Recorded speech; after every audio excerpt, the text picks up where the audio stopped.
Oke, teman-teman, kita kembali lagi ya untuk pembahasan seri PVC 7 ya. Kali ini kita masuk ke evaluasi ekonomi ya, economic evaluation ya. Kemarin sebenarnya saya sudah coba edit-edit ya, tapi sekarang kita mau edit lagi ya untuk memberi pandangan tentang bagaimana mengisi evaluasi daripada sisi ekonominya ini. Jadi kalian komen lah sedikit ya kan, kalian share ya kan, kalian subscribe.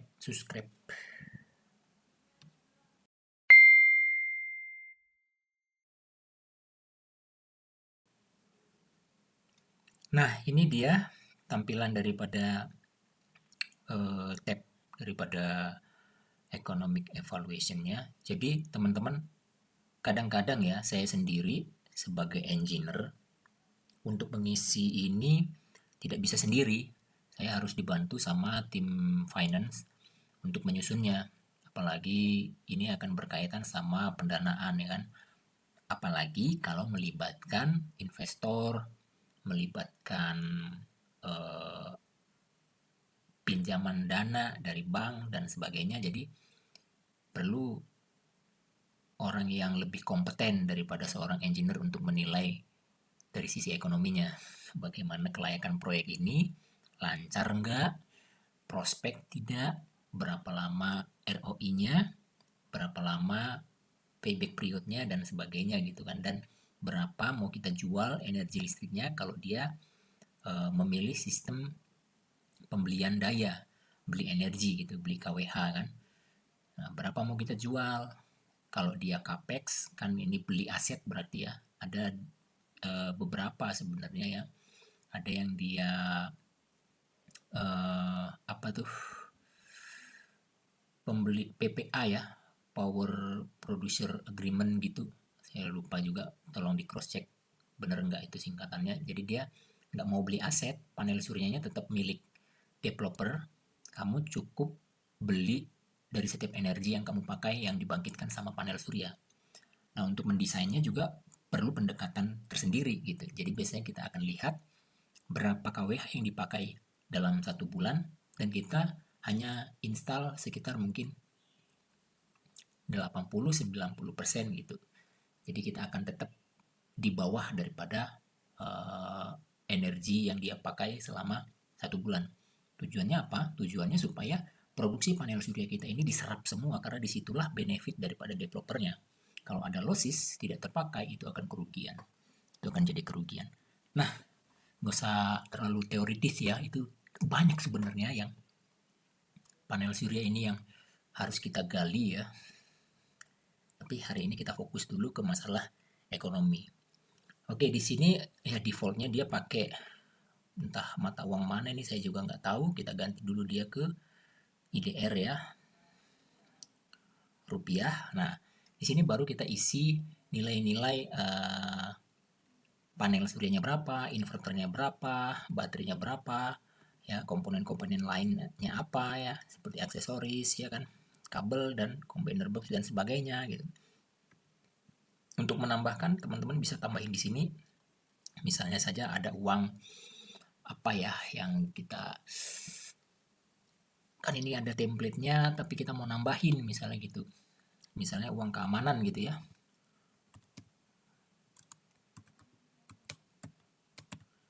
Kasih dong uang keamanan biar aman pekerjaan kita. Kalau enggak ya jalan di blok ya kan. Uang keamanan di sini. Wah, tapi maunya jangan di sini ya. Kita edit dulu. Salah. Ya, kalau mau delete kita delete seperti ini ya. Ini contoh nih supaya teman-teman tahu cara add sama delete-nya. Padahal saya yang salah ya. Nah, misalnya ini uang keamanan. Nah, terus kita bikin dia di dalam instalasi ya, karena kalau kita mau aman instalasinya kita harus bayar uang keamanan. Nah, di sini sudah ada, kita lihat dulu. Tuh ada tuh uang keamanan ya. Kuantitinya seperti apa? Misalnya per hari dia mintanya. dan kita punya waktu misalnya 30 hari ya, 30 hari untuk install itu supaya aman, dan perharinya mungkin 50.000, nggak banyak-banyak lah, cukup-cukup aja, cukup-cukup bikin aman lah. Nah, kita masuk ke material-material inti. Nah, kita udah buat di sini kan 1600 ya, 1600 piece. Kalau kita lihat di sistemnya itu kita butuh 425 itu sebanyak 1600. Nah, kita buat aja harganya, harga panel suryanya berapa. Nah, ini teman-teman masukin sendiri ya, karena saya bervariasi kan harga-harga itu. Saya mau andai-andai saja mungkin ya. Mungkin sekitar ya 1.800.000 per keping ya. Jadi dia dapatlah 2 miliar sekian. Kemudian supportnya ini taruhlah dia kan ini untuk per modul ya, modul kepingnya. Per keping itu supportnya berapa gitu. Ini kita bisa adjust karena kan misalnya PV rail itu kan ada yang 4 meter, jadi dia nggak per 1600-nya. Jadi kita bagi, misalnya bagi 4 terus dikali 2 lagi, karena dia satu panel suryanya itu kan ada 2 rel ya kan, atas dan bawah misalnya. Jadi dibagi 2 misalnya jadi 800. Nah, 800 batang berapa? Misalnya taruhlah 500.000 ya. Ini andai-andai aja ya, nanti teman-teman hitung sendiri. Nah, ini udah termasuk mid clamp, end clamp ya kan, grounding lugs-nya, apalagi L-fit-nya ya kan, apalagi semua lah ya di situ ya, untuk sistem groundingnya dan sebagainya. Nah, inverter ya kan, inverter ini ada apa aja ya kan, misalnya kita mau tambahin lagi inverternya untuk AC combiner boxnya, misalnya kalau ada perlu kita tambahin di sini inverternya itu di add ya kan, kemudian dimasukkan sub apanya itu, sub cost-nya ya ke sisi inverter. Nah, ini inverter 100 kW misalnya berapa, misalnya 70 juta tuh agak. Baterai berapa per piece-nya, misalnya 18 juta tuh agak. Ada lagi nggak komponen-komponen lain, kabel dan segala macam? Supaya mempersingkat waktu, saya tidak usah tulis semua ya teman-teman, yang penting teman-teman sudah dapat bagaimana mengisinya gitu, bagaimana menentukannya. Jadi saya pakai material-material intinya aja ya. Nah, instalasi cost-nya ini misalnya untuk 1.600 ini kan rata-rata itu instalasi bervariasi ya, 700, ada yang 600 per WP, 700, 800, 900, 1000 itu kita bikin aja 1000 ya, all in ya. Jadi coba dulu kita cari, ini kan karena dia satuannya per modul ya, per modul, kalkulator dulu. Jadi kan misalnya 1000 kita kalikanlah ke panel kita 425, jadi per panel 425 ya, per panel itu 425 juga gitu. Nah, baterai yang nggak usah lagi lah ya, inverternya nggak usah lagi, udah masuk ke sini lah kira-kira gitu. Jadi total 680 juta untuk instalasi seluruh sistem sampai running kira-kira gitu. Nah, kemudian untuk maintenance teman-teman bisa isiin juga ya, isiin kalau misalnya maintenance itu ada kemungkinan pergantian inverter, pergantian baterai, perbaikan, gaji ya kan, pembersihan. Misalnya kita gaji itu misalnya 3 juta sebulan misalnya untuk operator. Kebanyakan. Ya cukup lah ya. Misalnya 3 juta. Ini per tahun ya, kalau setahun berarti 36 juta. Bener nggak? 3 juta kali 10, 30 tambah 6 juta. Itu 36 juta. Pembersihannya misalnya setahun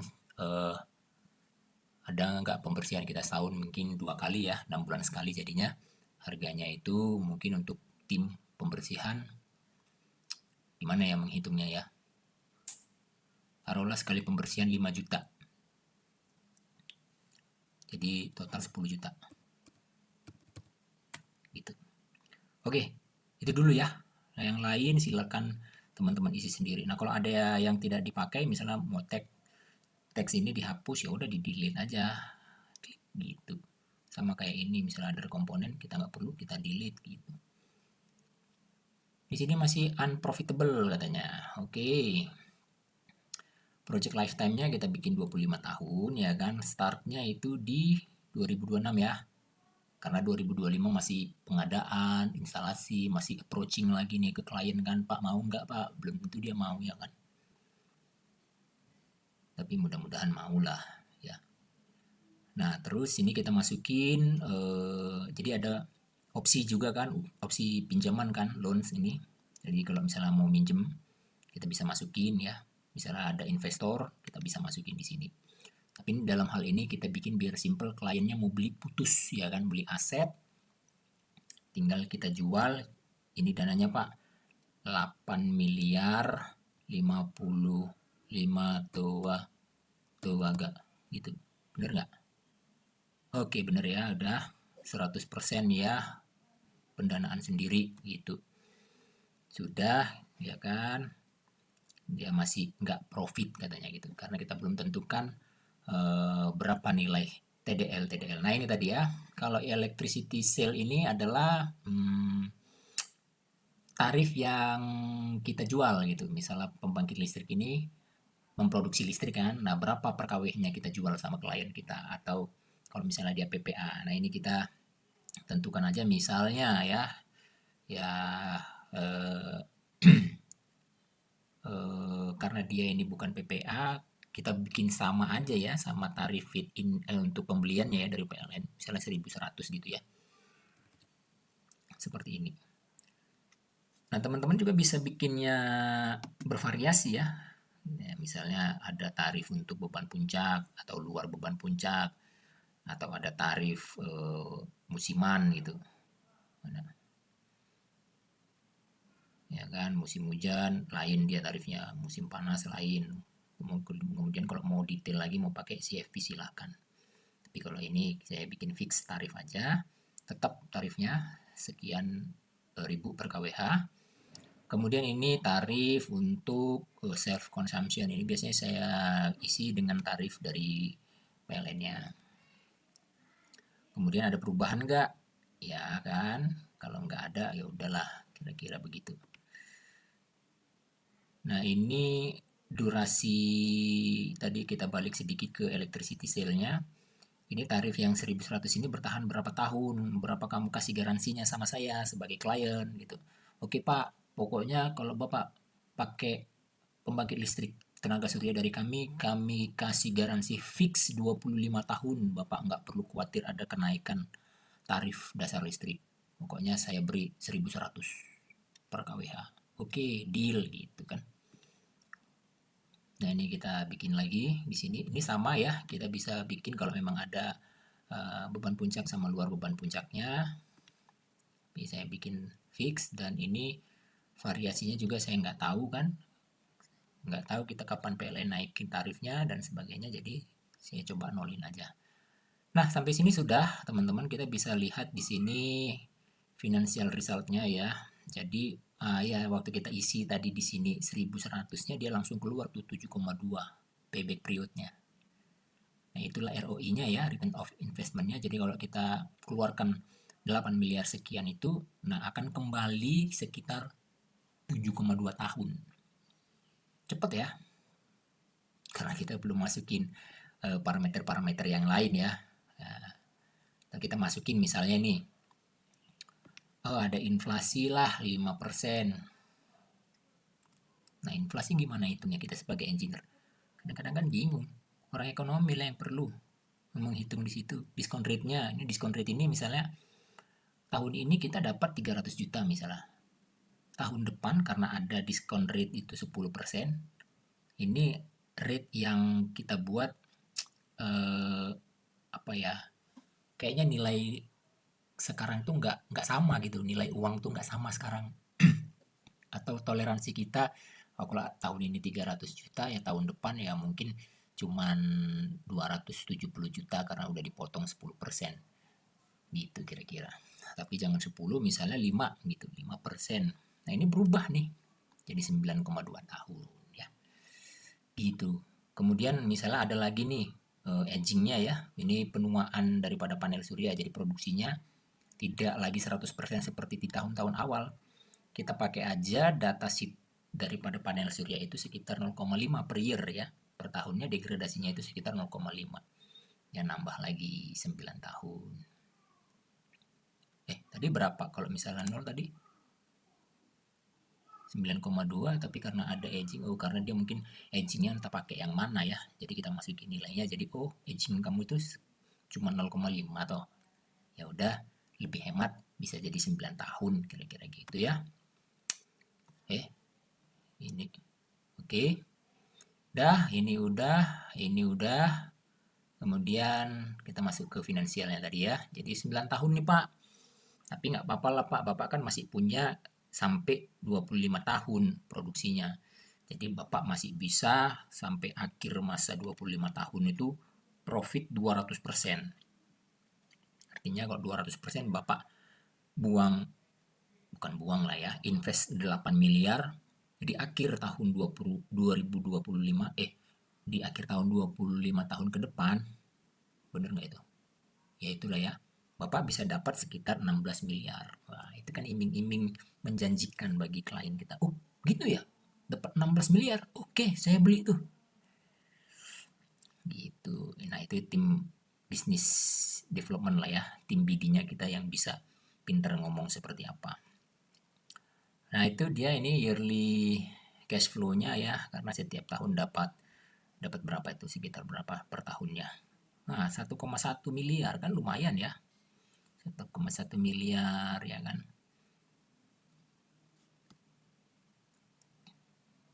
Dan ini naik terus karena ada apa tadi ya, inflasi tadi ya, jadi ada kenaikan tarif juga di situ, jadi dia naik. Nah, jadi di tahun sekian, di tahun ke-9 itu udah balik modal. Seru kan? Gitu.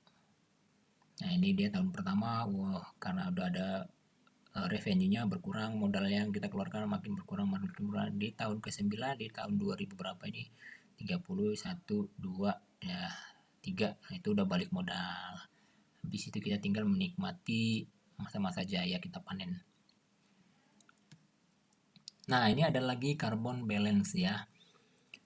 Ini adalah kalau misalnya di Indonesia sudah ada insentif daripada karbon ya, ini bisa dijual juga ya. Saya belum tahu metodenya seperti apa. Saya dengar-dengar masih digodok ya sama pemerintah kita bagaimana ini juga merupakan benefit tersendiri kepada mereka yang install pembangkit listrik tenaga surya atau pembangkit yang hijau lah ya, mau dari angin ya kan, dari biomas dan sebagainya. Nah, ini ada nilainya. Kita bikin di sini project lifetime-nya 25 tahun. Annual degradasinya 0,5, kita samain sama panel surya. Ya kan? Kemudian country-nya kita bikin di Indonesia. Ini adalah rata-rata CO2 yang dibangkitkan ya, yang dihasilkan oleh pembangkit-pembangkit seluruh negeri.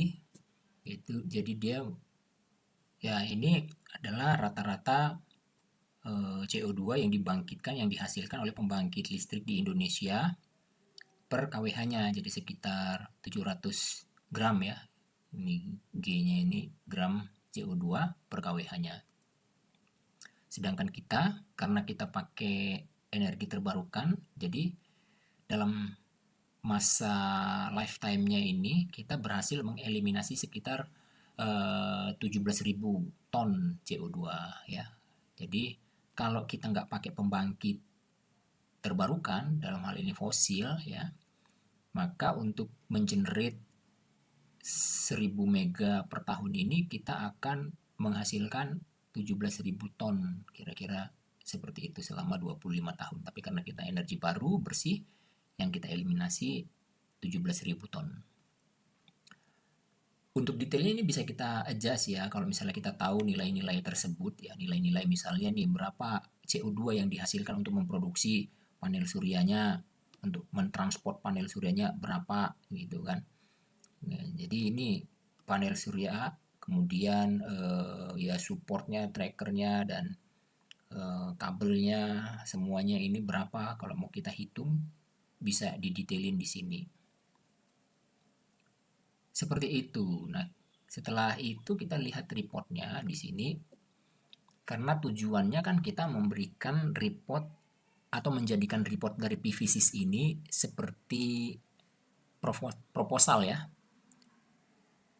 Jadi nilainya atau proposal yang kita berikan itu komprehensif gitu, detail, dari material ya kan, dari eh, material yang digunakan, kemudian pembiayaannya seperti apa ya kan. Nah ini kan ada data-data project summary-nya, itu dia arahnya kemana, orientasinya berapa banyak ya kan, seperti itu. Ini orientasinya, orientasi 1 dan 2 ya kan, dua orientasi, kemudian pakai berapa keping panel surya, berapa keping unit inverter, berapa baterai dan sebagainya ya. Kemudian ini yang di generate dari panel surya, produksinya ya kan. Kemudian ini detail daripada material-material utama panel surya, inverter, baterai dan sebagainya. Apalagi kemudian di sini detail lossesnya di sini ada ya. Kita kan udah kemarin masukin ya temperaturnya seperti apa.